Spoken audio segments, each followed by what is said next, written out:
नमस्कार मित्रांनो, स्वागत आहे तुमचं आपल्या मराठी नेट कॅप या चॅनलमध्ये। तर मित्रांनो, आज आपण पाहणार आहे महाराष्ट्र सेट या भरतीचा हा जी एक्झाम होणार आहे या एक्झामचा फॉर्म कसा भरावा याचा व्हिडिओ आपण आज पाहणार आहे। तत्पूर्वी सेटबद्दल थोडीशी इन्फॉर्मेशन सांगतो, कधी फॉर्म सुटले आहेत, कधीपर्यंत आहे डेट वगैरे ते सर्व गोष्टी या ठिकाणी तुम्हाला मी दाखवतो। तर या ठिकाणी सहाय्यक प्राध्यापक पदासाठी राज्यस्तरीय पात्रता सेट परीक्षाही घेण्यात येणार आहेत पुणे युनिव्हर्सिटीमार्फत। तर याची तुम्ही या ठिकाणी पाहू शकता, रविवारी 15 जून 2025 रोजी याची एक्झाम होणार आहे। तर याचे फॉर्म आहे 24 फेब्रुवारी 2025, म्हणजेच अर्ज हे 24 फेब्रुवारी 2025 पासून ते 13 मार्च 2025 पर्यंत हे फॉर्म भरायचे चालू आहेत। तसंच याची फॉर्म भरायची फी तुम्हाला राहणार आहे बघा, खुल्या वर्गासाठी 800 रुपये आणि बाकी सर्व वर्गासाठी 750 रुपये ऑनलाईन फी या ठिकाणी राहणार आहे।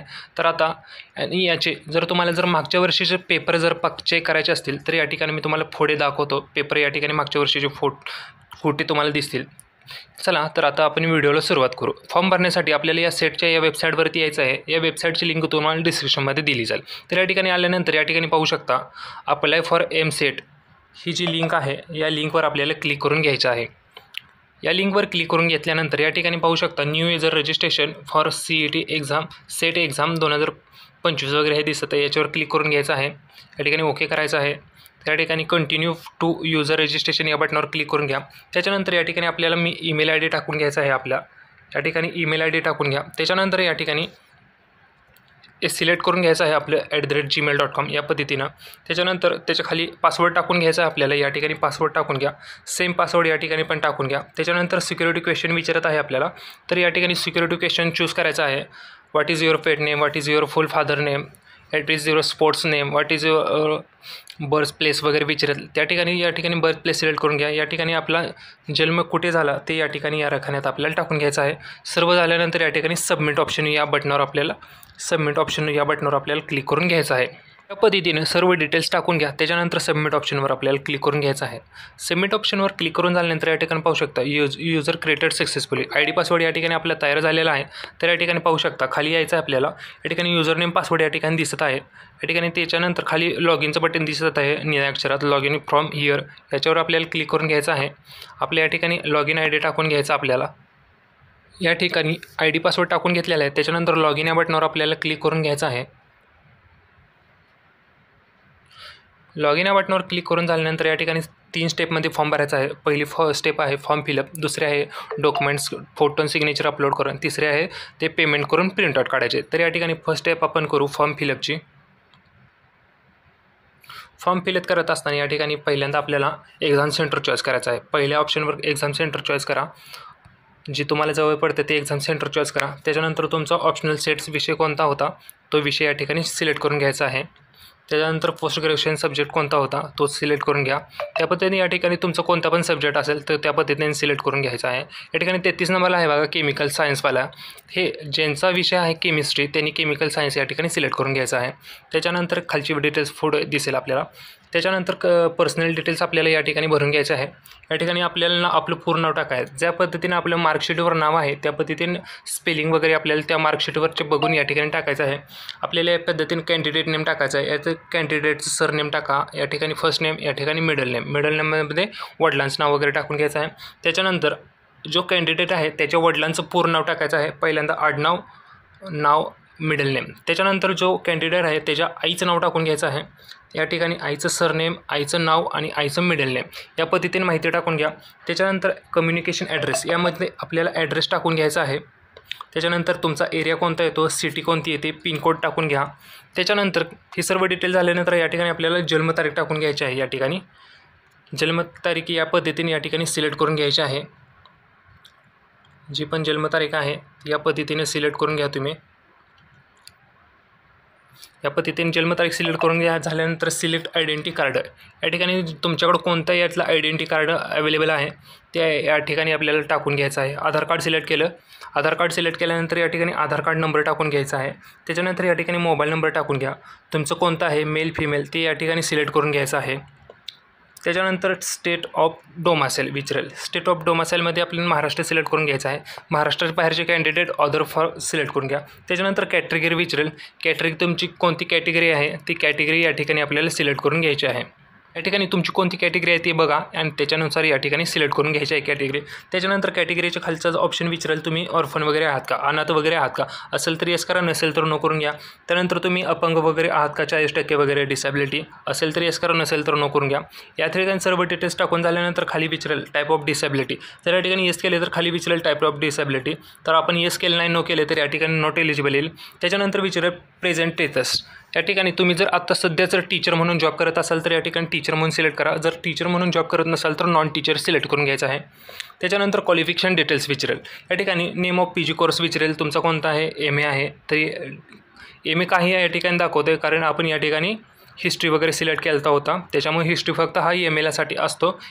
त्याच्यानंतर तुमचं नेम ऑफ युनिव्हर्सिटी कोर्स वगैरे विचारेल, तर या ठिकाणी आपल्याला सिलेक्ट करून घ्यायचं आहे तुमची कोणती युनिव्हर्सिटी वगैरे आहे, तर या ठिकाणी युनिव्हर्सिटीचं नाव वगैरे सिलेक्ट करून घ्या। त्याच्यानंतर PG कोर्स कंप्लीट वगैरे, जर तुम्ही जर ॲपेरिंग असाल तर ॲपेरिंग करू शकता, नाहीतर कंप्लीट करून जायचं। जर तुमचं हा जर MAचा जो PG कोर्स आहे तो कुठून तुम्ही देत आहे, कॉलेजमधून देत आहे, इन्स्टिट्यूट किंवा डायरेक्ट युनिव्हर्सिटी डिपार्टमेंटमधून देत आहे, तर या ठिकाणी सिलेक्ट करून घ्या। मी कॉलेजमधून देत आहे तर कॉलेजमधून सिलेक्ट करा। त्याच्यानंतर या ठिकाणी कॉलेजचं नाव टाकून घ्यायचं आहे आपल्याला काय असेल ते। त्याच्यानंतर तुमचा कोर्स विचारेल, तुमचा कोर्स पूर्ण झाला आहे का लास्ट इयरलाच आहे, या ठिकाणी माझा कोर्स पूर्ण झाला तर कंप्लीट करून घेतो। त्याच्यानंतर पासिंग इयर टाकून घ्यायचा आहे, कोर्स कधी कंप्लीट झाला आहे तो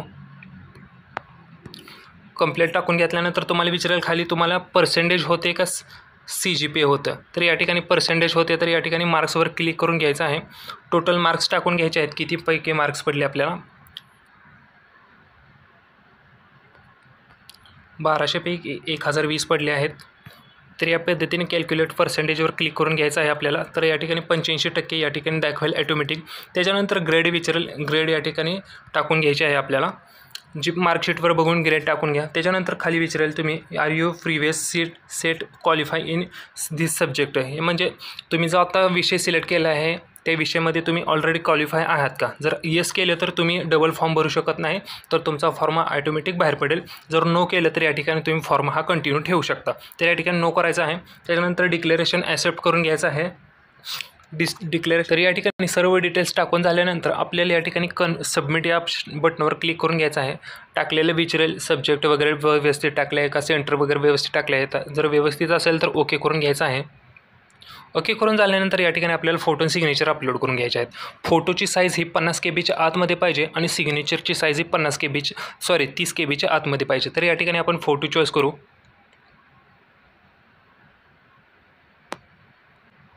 या ठिकाणी आपण फोटो सिलेक्ट करून घेतलेला आहे। त्याच्यानंतर फोटो सिलेक्ट झाल्यानंतर अपलोड स्टुडंट फोटो या बटनावर आपल्याला क्लिक करून घ्यायचं आहे।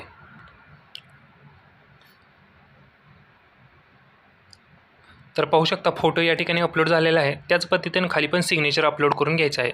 चूज करायचा आहे फोटो, आपण फाईलमध्ये मॅनेजरमध्ये जाऊ, या ठिकाणी सिग्नेचर आपण चॉईस करून घ्यायचे आहे। सिग्नेचर आपण सिलेक्ट केलेले आहे। त्याच्यानंतर अपलोड स्टुडंट सिग्नेचर या बटनावर क्लिक करून घ्यायचं आहे। पाहू शकता या ठिकाणी फोटो सिग्नेचर अपलोड झालेले आहेत। त्याच्यानंतर लास्टचं प्रोसेस आहे की आपल्याला लास्टचं पेमेंट करून घ्यायचं आहे, तर या ठिकाणी प्रोसीड टू पेमेंट या बटनावर आपल्याला क्लिक करून घ्यायचं आहे।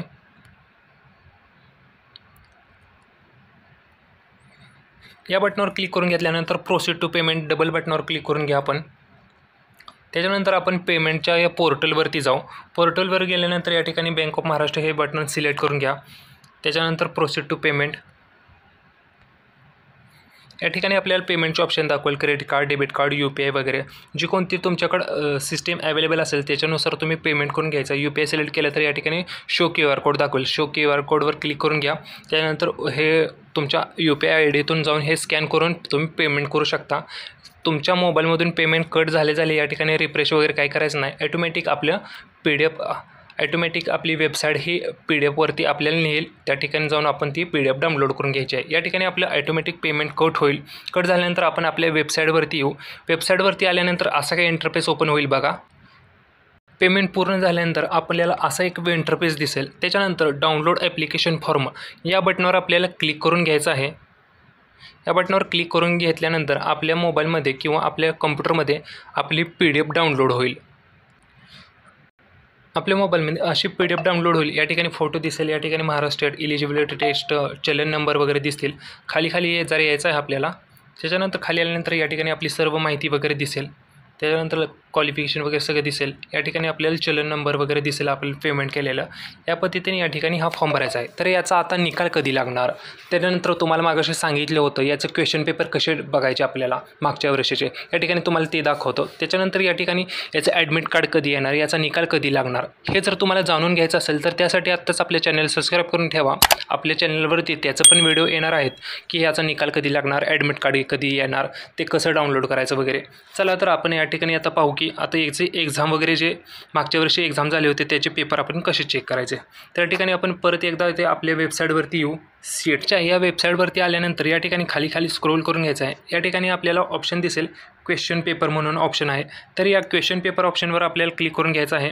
त्याच्यानंतर सिलेक्ट सेंटर या सिलेक्ट एक्झाम या बटनावर क्लिक करून घ्यायचं आहे. मागच्या वर्षी 2024ची आहे, 23ची, 21 वगैरे सर्व वर्षाचे एक्झाम या झालेले आहेत, त्याचे क्वेश्चन पेपर या ठिकाणी अपलोड आहेत. त्या या ठिकाणी मागच्या वर्षीचे आपण एक्झाम पेपर चेक करू. या ठिकाणी शो क्वेश्चन पेपरवर क्लिक करून घ्यायचं आहे. शो क्वेश्चन पेपरवर क्लिक करून घेतल्यानंतर तुम्हाला कोणत्या विषयाचं पेपर पाहिजे या ठिकाणी विषय वगैरे दिसतील, कोणता विषय पाहिजे ते सर्व दिसतील. या ठिकाणी आपण ट्रायल म्हणून या ठिकाणी मराठी पेपर बघू. त्याच्यानंतर जे पेपर होतं त्याचे 4 सेट असतात, त्यातले 4 सेटचे 4 पेपर या ठिकाणी दिलेले. या ठिकाणी एक कोणता तर सेट ओपन करून या ठिकाणी तुम्हाला पुढची माहिती दाखवतो, क्वेश्चन कोणत्या प्रकारचे असतात, कसे असतात ते. तर या ठिकाणी मराठीचं क्वेश्चन पेपर ओपन झालेला आहे. तर या ठिकाणी पाहू शकता मागच्या वर्षीचा हा क्वेश्चन पेपर आहे. या पद्धतीने हे क्वेश्चन पेपर या ठिकाणी ओपन होतात. तुम्ही क्वेश्चन वगैरे पाहू शकता. याच पद्धतीने तुमचा कोणता पण जो विषय असेल त्या विषयाचा पेपर तुम्ही या पद्धतीने डाउनलोड करून त्याचे रिव्हिजन वगैरे करू शकता आणि त्याचा अभ्यास करू शकता. जर व्हिडिओ आवडला असेल तर व्हिडिओ लाईक करा आणि आपल्या चॅनलला सबस्क्राईब करून ठेवा आणि तुमच्या सेट देणाऱ्या मित्रमैत्रिणींसोबत हा व्हिडिओ शेअर करा. आणि काही प्रॉब्लेम असेल तर तो आम्हाला कमेंट बॉक्समध्ये सांगा. आम्ही निश्चित 100% त्याचं खात्रीशीर उत्तर देऊ. धन्यवाद. जय हिंद, जय महाराष्ट्र.